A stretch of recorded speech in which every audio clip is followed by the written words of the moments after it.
It was supposed to be the happiest day of the Earth's final bell, the goodbyes, the taste of freedom. But for some students, the last day of school marked the beginning of something far more sinister. These aren't just stories, dire, terrifying truths no one dares to repeat. It was the last day of school. The one day every student dreamed about all Earth Day, filled with laughter, yearbooks, secret crushes, scribbling numbers on the backs of hands, and hopeful glances exchanged under summer skies. But for 5 students from 3 different towns, what should have been a day of celebration became a descent into a waking nightmare. So real, it stained the corridors of their memories forever. Each of them, scattered across the country, reported eerily similar stories decades later on obscure forums, therapy sessions, or whispered late-night confessions to family beginning. With a strange substitute teacher, no one remembered hiring a fire alarm that wouldn't stop ringing even when the fire department arrived and confirmed there was no smoke. And a recurring symbol etched into lockers and desks, an eye with a needle piercing through it that none of the janitors could scrub away. At Westmore High in Pennsylvania, Emma Lister had stayed late to clean out her locker and grab a farewell hug from her favorite teacher, Mr. Harrington, only to find his classroom empty.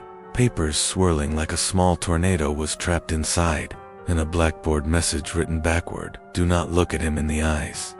She had no idea who him was until she turned to leave and saw a tall figure in the hallway, dressed like a teacher, but with hands too long, fingers that clicked on the tile floor as he walked, and no face, just a smooth stretch of skin where features should have been shrunk. Ducked into the girl's bathroom and sobbed in a stall. But when she checked her phone to call her mom, she saw every contact name had been changed to just one word: run. Meanwhile, across the country at Shady Pines Middle School in Oregon, twins Riley and Jackson were packing up when the PA system screeched a strange garbled song like an old record melting, and every student in the building simultaneously received the same text message: last chance to escape. Some laughed, thinking it was a prank from the seniors, but then the doors sealed shut with a force so violent it cracked the brick around the hinges. Students started vanishing in pairs, always with a loud banging noise that came from the ceiling tiles or underneath the lockers. And the worst part was, no one screamed just stared blankly before being pulled into the dark, like they accepted it. The janitor, Mr. Clint, who'd worked there for 30 years, later told police that he'd seen it happen before, in 1994, when the school experienced what officials called a mass hysteria event, and he'd been told never to speak of it again. Back in the Midwest, at Jefferson County High in Ohio, the entire senior class had gathered for a final assembly in the auditorium, where they planned to play a nostalgic video montage and do a surprise prank on the principal. But the projector wouldn't work. Screen stayed dark no matter what they tried until it flickered on by itself, showing footage that no one had recorded. The auditorium, from above, with a timestamp 10 minutes into the future. Everyone sat in stunned silence as they watched themselves begin to vanish from their seats on screen, one by one, each taken by a shadow that oozed from the back wall. They thought it was an elaborate prank until the first student, Kevin Marks, turned to say something and then vanished in front of everyone with a loud snap, like a rubber band breaking. Panic broke out. Phones didn't work, exits wouldn't open, and the teachers seemed stuck in a trance, blinking slowly, murmuring phrases like "he's almost here" and "don't let the bell ring." One survivor, Kelsey Bray, who made it out by smashing through a second-floor window and breaking her ankle, later described the thing chasing them as a man made of static, who spoke in voices stolen from their parents and best friends, luring students away with familiar phrases like "your ride's here" or "your mom says come quick."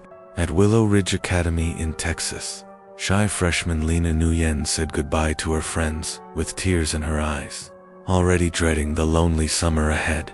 And as she walked to the parking lot, she noticed the playground behind the school one, closed down for years, the swings moving on their own, though there was no wind. She heard the faint laughter of children, so hauntingly similar to the sound effect her school used for announcements that she felt cold all over.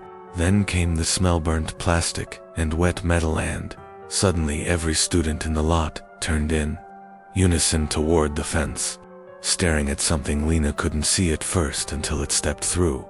A boy, maybe 6 or 7, with gray skin, eyes like marbles, and a mouth stitched closed. He pointed at her, then slowly dragged his finger across his throat, and though she ran to her bus, locked the door, and begged the driver to move, he just turned to her with a smile far too wide for his face and whispered, "Summer won't save you." That was the last day she was ever seen. Her family still sets an extra plate every dinner in case she returns, but her seat always remains empty, except for the days when they hear faint knocking from inside her locked room. And perhaps the most terrifying account came from a school that didn't technically exist on record, referred to only as District 27 by a now deceased Redditor who claimed to be a former student. He said on the last day of school, students were required to take one final exam not listed on their schedules. The test consisted of a single question: "Do you remember what happened?" Those who answered yes were taken out of the room and never seen again. Those who answered no were released, but they left with deep bags under their eyes, tremors in their hands, and parents who later swore their children weren't quite right afterward. Their laughter had a delay. Their shadows sometimes moved out of sync. Their reflections blinked when they didn't. He claimed to have escaped by scribbling nonsense across the exam sheet and collapsing from a seizure. He faked with the help of powdered sugar and soap in his mouth. He later found footage on an old hard drive of himself walking down the halls after the test, followed by a tall figure in a black cloak with dozens of white masks floating around Himach 1 whispering in a different voice. While some say these are just urban legends that circulate every summer to scare kids, others swear by the authenticity of the stories, pointing to yearbooks with scribbled out faces, empty graduation chairs no one mentions, and school blueprints that contain basements with no stairways or locked doors behind trophy cases. Parents dismiss it all as senior pranks or hallucinations from overworked teens, but the truth is that every year, just as the final bell rings and backpacks hit the floor, a few students never make it home, not because they skipped class, not because they ran away, but because something ancient stirs beneath the polished floors and cheerful banners, something that feeds on endings. The last day of school, after all, is a perfect time for good be end. Some students just never get to say theirs. If these stories sent chills down your spine, don't forget to like, subscribe, and share with someone who's counting down to their last day of school. They might need the warning.